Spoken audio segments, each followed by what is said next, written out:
All right, let's jump right in. Today, we're going to do something that might sound a little wild.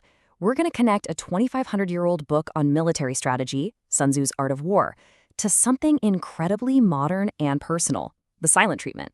Yeah, we're going to see how the tactics of an ancient battlefield can actually explain the silence in our own home. I know what you're thinking. That sounds kind of crazy, right? You've got these grand armies, the fate of nations hanging in the balance, and then you've got, a cold shoulder in the kitchen. But what if the underlying principles of conflict, the raw human psychology behind it all, are exactly the same? That's what we're about to find out. So, to get there, we have to first understand the battlefield.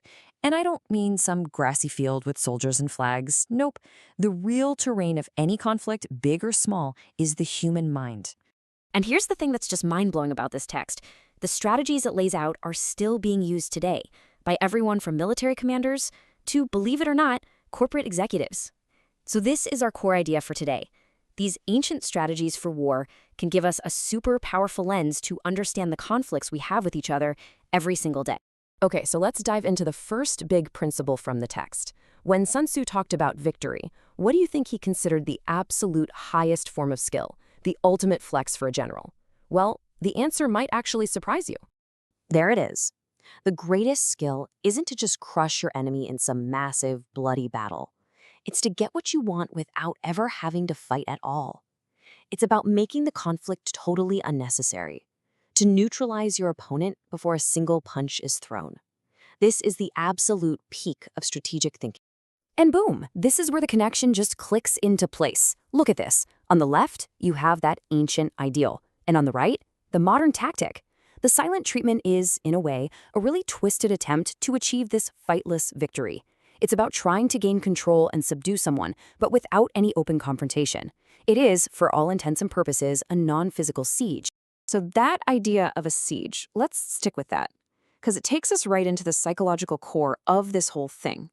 For Sun Tzu, the battlefield was just as much about what was happening in your head as it was about physical strength. So what on earth does that mean? Well, basically, you don't just charge in blind. You poke, you prod, you mess with the enemy a little bit to see how they react. You manipulate them into revealing their plans, their strengths, their weaknesses. You're trying to force them to show their cards so you can see the lay of the land. Now look at how perfectly these ancient tactics describe the silent treatment. It creates this huge cloud of uncertainty, right? To totally confuse the other person. It's designed to force a response, any response, just so the person giving it can figure out where you stand. It controls the emotional terrain by making the target feel completely isolated. And it uses misdirection, leaving the person on the receiving end guessing, what did I do? What are they even thinking? This quote, wow, it's just brilliant. Think about it like this. Orthodox is what's normal, what's expected. In a relationship, that's talking, right? Communication.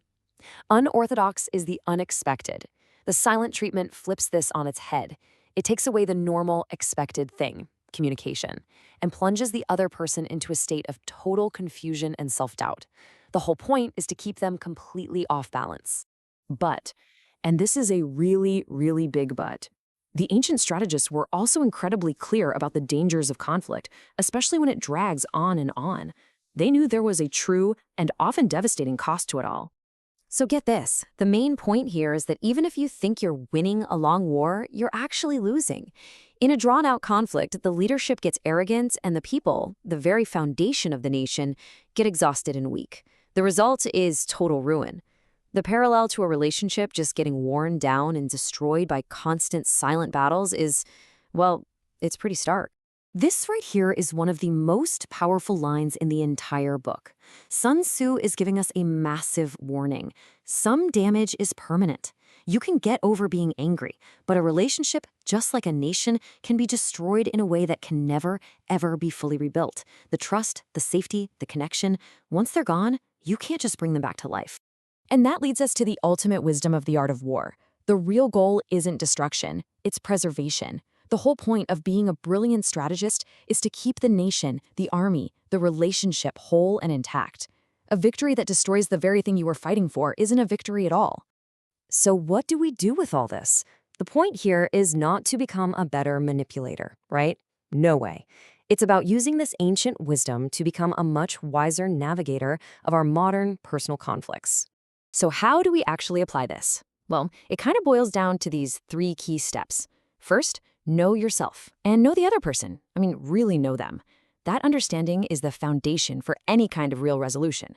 Second, calculate the true cost. Ask yourself, is winning this fight worth the damage it could cause? And third, always try to seek the highest path, the one that solves the problem without wrecking the relationship.